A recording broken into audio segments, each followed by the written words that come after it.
में बताते हैं कि इसके बाद नाथूराम गोडसे ने अपने एक साथी के साथ दिल्ली से कानपुर के लिए ट्रेन पकड़ ली थी। मगर इस ट्रेन में बैठने के बाद नाथूराम गोडसे को काफी पछतावा हो रहा था और इसी ट्रेन में बैठकर उसने ये प्रण लिया कि अगली बार वो गांधी जी को खुद अपने हाथों से मारेगा और किसी पर भी निर्भर नहीं रहेगा। और इसके 10 दिनों के बाद ही नाथूराम गोडसे ने गांधी जी को खुलेआम गोलियों से भून दिया।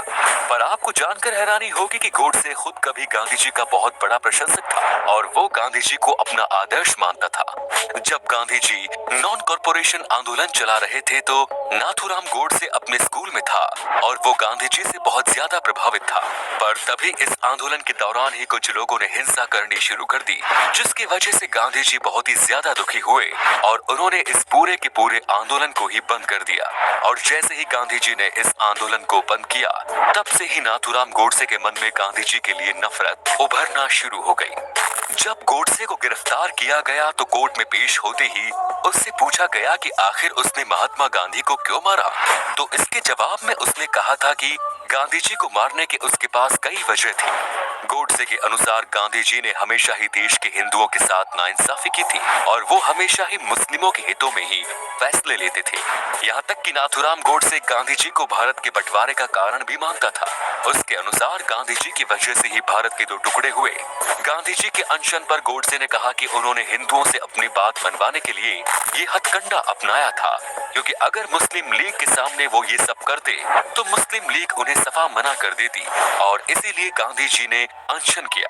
यहाँ तक कि गोडसे के अनुसार गांधी जी एक तानाशाह थे जो अपनी मर्जी के हिसाब से भारत को चला रहे थे। वो अपनी मर्जी से किसी भी आंदोलन को बंद और शुरू कर देते थे।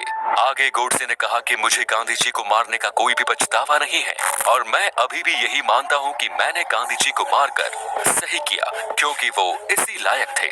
उन्होंने हमेशा ही भारत के हित में फैसले नहीं लिए बल्कि पाकिस्तान को ज्यादा अहमियत दी।